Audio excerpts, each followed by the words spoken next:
Esselamun Aleyküm ve Rahmetullahi ve Berekatuhu. Elhamdülillahi Rabbil Alemin. Ve salatu ve selamu ala seyyidina Muhammedin ve ala alihi ve sahbihi ecmain. El-evvelu Allah, vel-ahiru Allah, vel-zahiru Allah, vel-batinu Allah, ve la na'budu fil kevni illallah. Alemlerin mutlak hakim ve hükümran olan Allah'a hamd ve senalar olsun. Ona yaraşır şükürler olsun.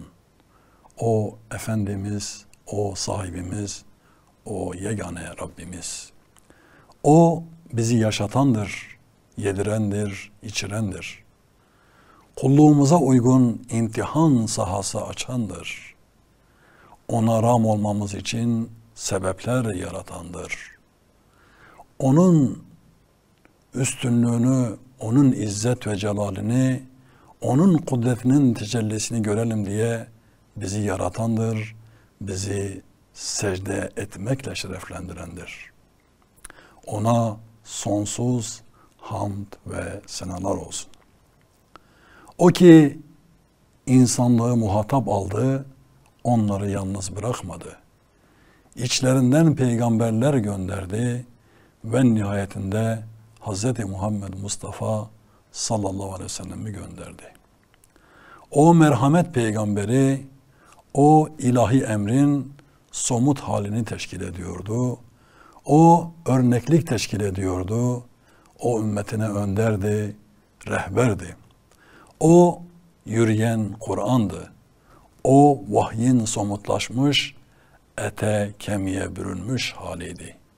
Yüce Allah'ın kullarından beklentisini, Yüce Rabbimizin muradını o yaşantısıyla gösterendi. Ve o vahyi bize ulaştırandı.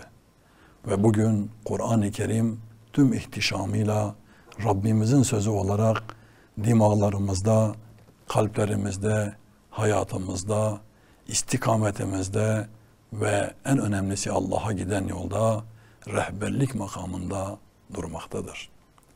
Ne mutlu o insanlara ki Kur'an'ı takip ediyorlar. Ne mutlu o insanlara ki Kur'an'ı rehber edinmişler. Kur'an'ın rehberliğinde Rablerine giden yolda istikametlerini bozmadan sirat-i müstakimde bütün aşkın alemlere erişecek tarzda imtihanlarını en güzel şekilde sergiliyorlar ve kalplerinde Yüce Rablerinin sevgisini taşıyorlar. Kur'an hayatımızın tamamına müdahil olmalı. Yürekler ona açılmalı, evlerin kapıları, zihinlerin kilitleri açılmalı. Yüreğimizi baskı altına tutmaya çalışan engeller ortadan kaldırılmalı. Öyle ki Kur'an basiretimize, yüreğimize, dilimize, istikametimize yön vermelidir. Hedeflediğimiz güzel amaçlara doğru yelken açtığımızda yanımızda durmalıdır. Onun hakemliğinde hayatımızı insan olarak en mükemmel şekilde yaşamalı ve yaşatmalıyız. Bu girizgahtan sonra inşallah bugünkü sohbet konumuza giriş yapmış olacağız. Ali İmran suresi 191. ayet. Kâlallahu fi muhkemi kitâbihil kerîm. Euzu billahi mineşşeytanirracim. Bismillahirrahmanirrahim. Ellezîne yezkurunallaha kıyamen ve ku'uden ve ala cunubihim ve yetefekkerûne fi halqis semâvâti vel ard. Onlar ki Allah'ı zikrederler. Yezkurûne mudari fiil olarak geldi. Malumunuz Arapçada mudari fiil geniş zamanı kapsar. Aslında sınırsızlığı ifade eder. Şimdiki zamanı ve gelecek zamanı kapsadığından dolayı süreklilik arz eder. Onun sürekliliği kesintisiz olmasındandır. Öyle bir süreklilik ki bir anlık inkıtaa bile izin vermez. Süreklilik arz eden fiilin Allah'a zikretme konusunda bağlamında geliyor olması kul ile Rabbinin ilişkisinin kesintisiz devam etmesinin zorunluluğuna vurgu yapmak içindir. Öyle ki bir an bile Allah'tan gafil kalmamanın sonuçlarını ortaya koymaktadır. Öyle ya فَذْكُرُونِ يَذْكُرْكُمْ وَاشْكُرُوا لِي وَلَا تَكْفُرُونَ diyen Kur'an-ı Kerim'in ta kendisiydi. Ve her şey karşılıklıydı. Beni anarsanız, beni hatırlarsanız ben de sizi anarım ey kullarım. Zikir karşılıklıdır. Kul, kulluğuna yaraşır bir şekilde Rabbini zikretmeye yönelmeli. Allah da izzetine ve celaline yaraşır bir şekilde kulunu zikretmelidir. Allah kulunu zikrettiğini beyan buyurdu. Lebbeyk dedi, cevap verdi, isteklerini kabul buyurdu. Kul kendine düşeni yaptı mı, yapmadı mı? İşte bu ikili ilişkide sorgulamamız gereken kulun kendisine düşeni yapıp yapmadığıdır. Zikir Allah'ı anmak anlamına gelir. Allah'ı hatırlamak. Aslında Allah'ı hatırlamak diye bir şey olmamalı. Allah'ı hiç unutmamak diye bir şey olmalı. Hani hep unuturuz da yeri geldiğinde hatırlarız da işte namazda hatırlarız. Önemli geceler veya günlerde hatırlarız. İşte Allah'ın adının anıldığı yerlerde, meclislerde denk gelirse hatırlarız. Hayır, bu yanlış. Bizim Rabbimizi hatırlamamız süreklilik arz etmelidir. Asla unutmamalıyız. İnsanın Rabbini unuttuğu anlar belli. Koma halinde olduğu, öldüğü, bilincinin yerinde olmadığı anlardır. O anda bilinçli bir şekilde Rabbini hatırlamazsa bile fizyolojik olarak vücudunun her zerresi Rabbini zaten zikretmeye devam etmektedir. Bunda hiç şüpheniz olmasın. Zira varlık aleminde Allah'ı zikretmeyen, onu anmayan, onunla bağlantı kurmayan hiçbir şey yoktur. Her bir madde, her bir obje, her bir nesne, her bir canlı kendi dilince, kendi istidadınca, kendi yeteneklerine göre Rabbini zaten zikretmektedir. Ama kendi tercihen isteyerek hür iradesiyle Rabbini zikretme arzusu insana bir lütuf olarak verilmiştir. Ve insanın kendi isteğiyle Rabbini zikretmek istemesi, bu uğurda çaba sarf etmesi, bu zikrin devamının kendisi tarafından sağlanması kula verilecek nimetlerin en büyüğüdür muhterem kardeşlerim. Bu açıdan اَلَّذ۪ينَ يَذْكُرُونَ اللّٰهَ قِيَامًا مَقْعُودًا وَعَلَى جُنُوبِهِمْ 3 farklı kavram kullanıldı burada. Zikrin sürekliliğine atıfta bulunan Yüce Rabbimiz, insanın günlük yaşam içinde bulunduğu hale göre nasıl zikretmesi gerektiğini vurguladı. Aslında bu ayetten çıkan sonuç çok açıktır. İster kıyamda ayakta ol, ister oturmuş ol, ister de yatmaya hazırlanmış, yan yatmış bir şekilde dinlenmeye çekilmiş ol. Hiç fark etmez. Her an Rabbini zikretmeye amade olmalısın.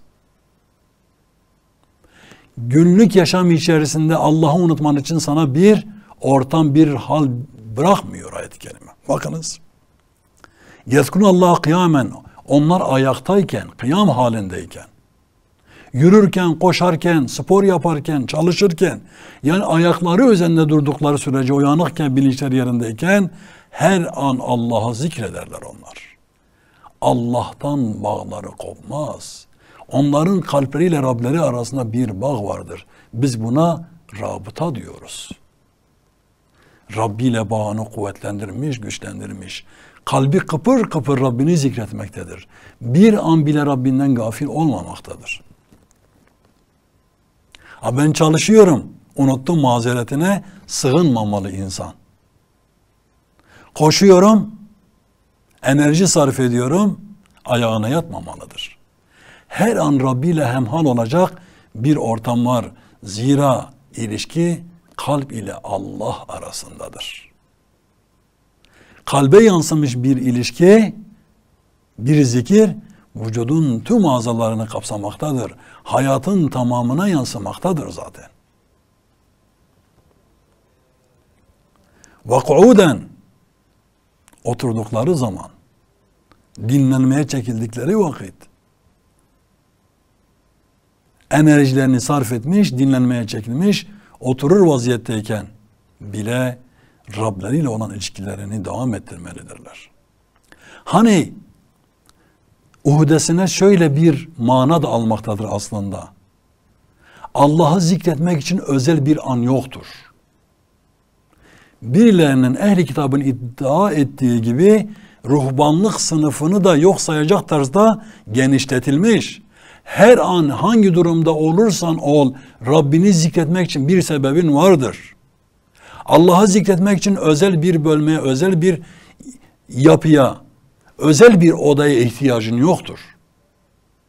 Özel bir elbiseye ihtiyacın yoktur. Özel bir zaman dilimine münhasır kılınmamış. Belirli vakitlerde Allah'ı zikret, onun dışında unut diye bir cevap yoktur. Böyle bir izin yoktur. Onun için ruhbaniyetin iddia ettiği zamansal sınırlamaları kökten reddeder tarzda geliyor ayet-i kerimeler. Hayır. Hangi durumda olursan ol ki kıyam hali de mastar halinde gelmiş. Kıyamen. Bu her şeyi ifade eder. Savaşta, uçarken, otururken, yatar, ne bileyim, hareketli olduğun her an buna dahildir. Kısacası insan zaten hayatı boyunca ya hareket halindedir, ya oturuyordur, ya yatıyordur. Yatmaya hazırlanıyordur daha doğrusu. Cünub, yan. Her üç durumda da her üç durumda her an kulun kalbiyle Rabbi arasında zikir ederek bir bağ oluşturmasını sağlık vermektedir. Bu açıdan وَقُعُودًا وَعَلَى جُنُوبِهِمْ yatmaya hazırlandıkları vakit وَيَتَفَكَّرُونَ فِي خَلْقِ السَّمَوَاتِ وَالْأَرْضِ düşüncenin usulünü ortaya koyuyor. Tefekküre davet ediyor. Allah'ın nasıl zikredilmesi gerektiğini anlatıyor adeta. Önce Allah'ı tanımaya yönlendiriyor insanı. Peki sen zikrettiğin Rabbini tanıyor musun? Onun ihtişamının farkında mısın? Sen öyle bir Allah'a zikredeceksin ki bunu anlamanın yolları çoktur. Ama en bariz olanı basiretin, gözlerin göklere yönelmesiyle ortaya çıkmaktadır. Zira gökler aşkın alemlerin muhteşem tecellisidir. Gediksiz, eksiksiz muhteşem bir tecellidir. Gökleri o ihtişamla yaratan Allah'ın gücü ve kudreti sınırsızdır, mutlaktır. Böyle bir Allah'ı zikrediyorsun. Onun için hazırla kendini demeye getirir. Bakınız,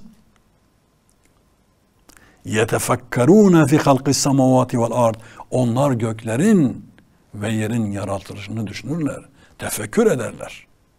İşte bugün bilimsel verilerin ortaya koyduğu 96 milyar ışık yılı genişliğinde olan bir evrenden bahsediyoruz.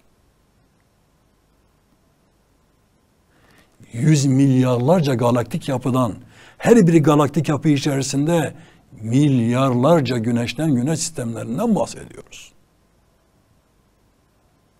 En hızlı uçağa binip de sadece Samanyolu galaksisinin bir ucundan girerseniz, en hızlı uçak durmadan süreklilik halinde uçmaya devam ederse, Samanyolu'nun bir ucundan girerseniz diğer ucundan ancak 100 milyar yıl sonra çıkabilirsiniz.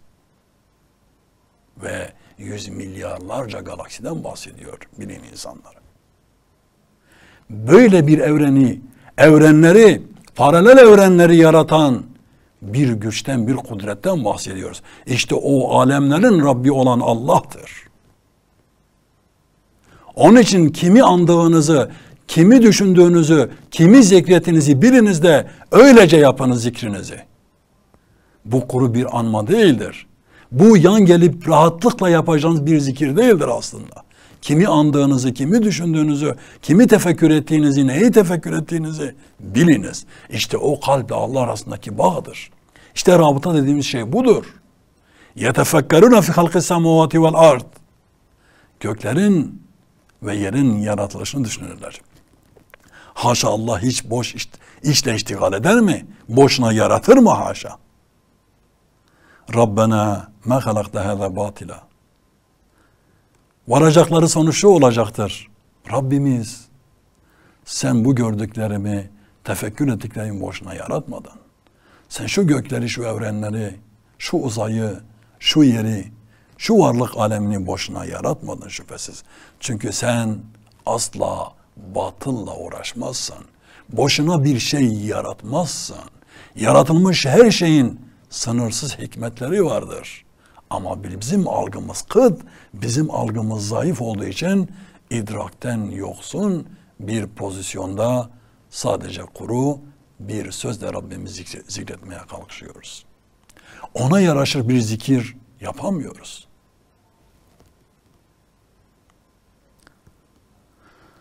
Subhaneke fakine azaben nar.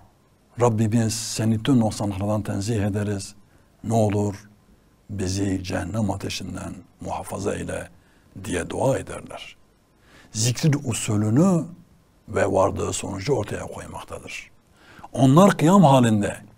Tabii ki Kur'an'ı kavramlar evrensel ve uhdelerinde sınırsızlığı anlatır. Onun için kıyam sadece ayaktaki müminin zikrini ifade etmiyor. Müminlerin kıyam halindeyken, savaştayken, cihattayken, yerlerden kopup göklere doğru yükselirken, her an Rableri olan birlikteliğine vurgu yapmaktadır. İster savaşta ol, ister isyanda ol zalimlere karşı, kafirlere karşı, din düşmanlarına karşı. İstersen ayakta ol, ister uçakta ol, istersen astronot olarak bin uzaylılara çık.